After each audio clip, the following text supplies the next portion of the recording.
como um bandista e pesquisador e também dentro da academia, eu procuro fazer alguns desdobramentos poéticos, seja por palavras que estão presentes na Umbanda e também no campo técnico, assim, né?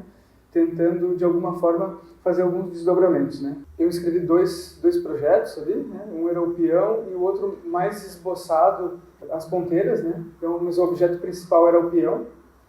Pensar o peão também no contexto urbano ali, de Pelotas, né? Ele surge primeiro para pensar Porto Alegre, né? Para que eu levasse esse peão para onde foi a colônia africana e alguns lugares periféricos da cidade de Porto Alegre. Aí surge a residência e eu começo a pensar o peão para Pelotas, né? Antes de vir, né? Só que chegando aqui, nas conversas que a gente foi estabelecendo, as ponteiras acabaram tomando um protagonismo maior, né, em virtude da caminhada ali pelo centro, pela Praça General Osório, né, e pensar os casarões, os porões dos casarões. Então, pensar as ponteiras nos porões dos casarões foi tendo uma potência muito grande no processo, né? Então, toda a confecção ali a produção dessas ponteiras, ela parte de uma coisa que se deu de forma muito similar ao processo de criação das ponteiras em miniatura, né?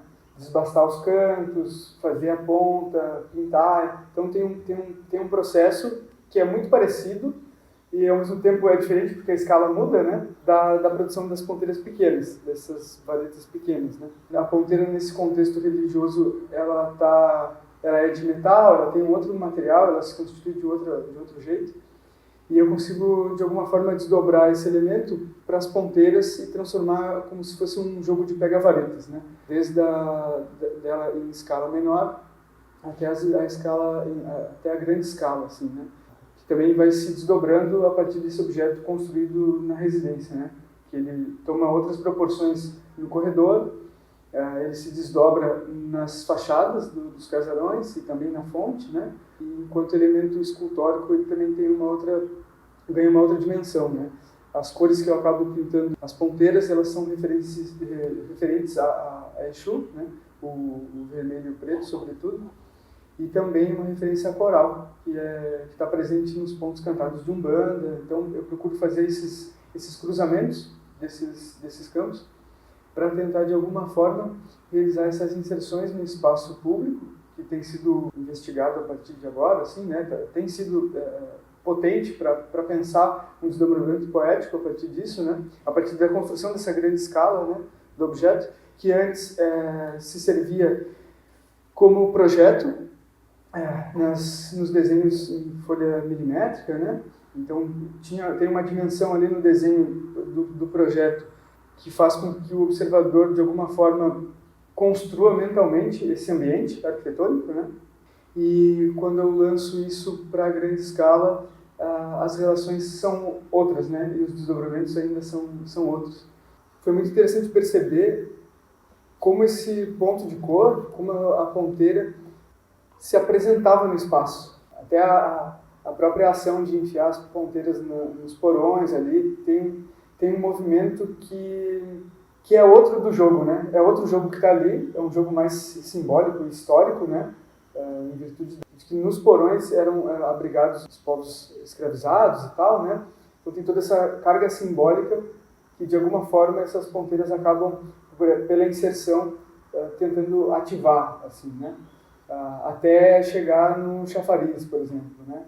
E serem instaladas lá no chafariz, elas acabam produzindo outros movimentos, seja o movimento da própria produção da ponteira, né? Quanto o movimento de quem atravessa o corredor, por exemplo, de ter que gingar por esses elementos, né? Que se cruzam e tal. Então tem uma espécie de jogo de corpo também e de manipulação desses objetos, né?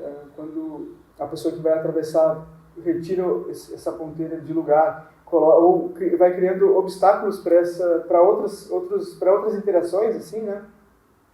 Isso tem sido potente para pensar o trabalho, né? Para pensar os possíveis desdobramentos dele, né? Porque quando a escala muda, a gente perde um pouco o controle do que acontece, né? E isso foi muito bom de perceber nesse processo todo, seja de levar para a rua, porque tem o peso das ponteiras, aí cada ponteira tem um peso diferente, né? E o conjunto delas é outro peso ali, né?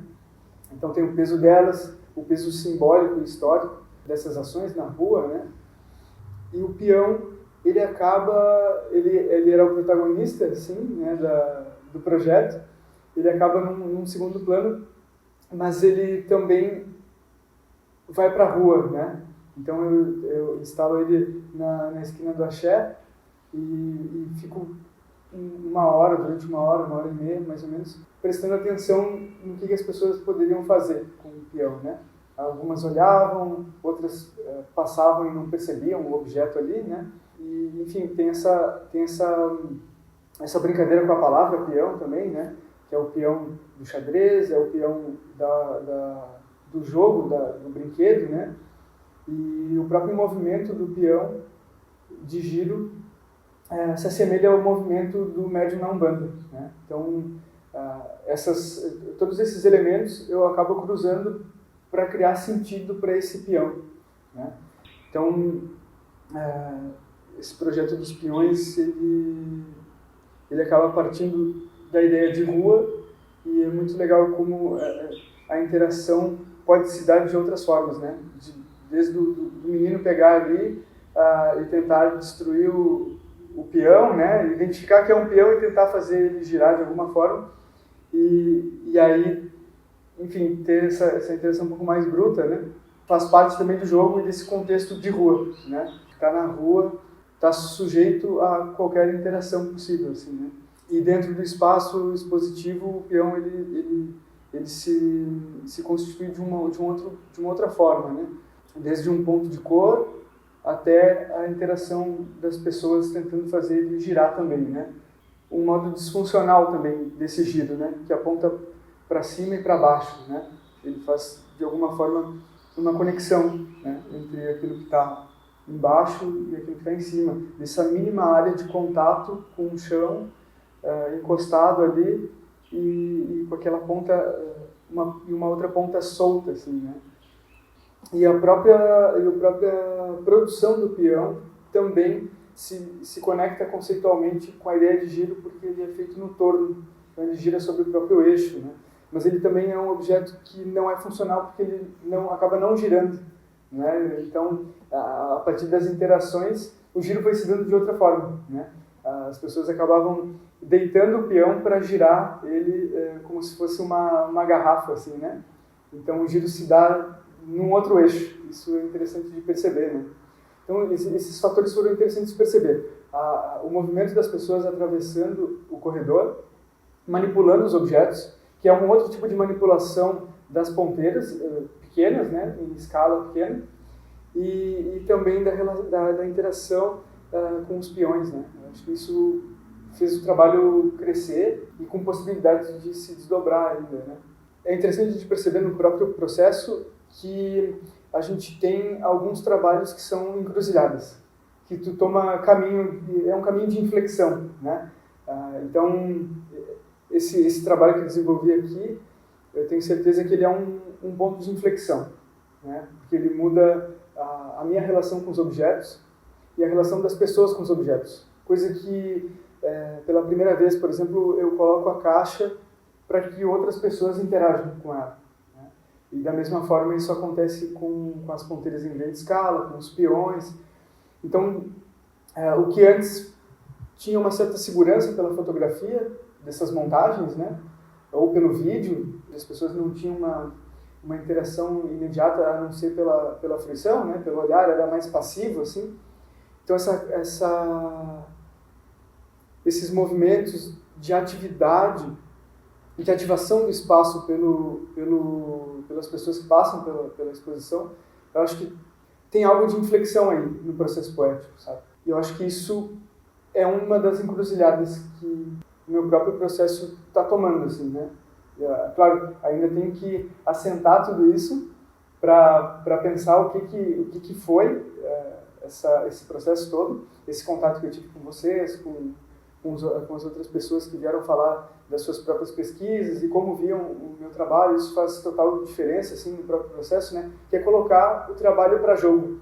Acho isso fundamental, né? E aí colocar para jogo em vários sentidos, né? Tanto no jogo da pessoa no espaço, quanto isso, das devolutivas que vão acontecendo, assim, né?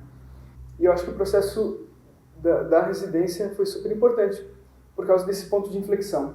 Se antes, então, eu tinha tudo estático e de uma ordem passiva, assim, do observador, agora o caminho é outro, né? Que eu ainda estou trilhando para pensar, assim, né?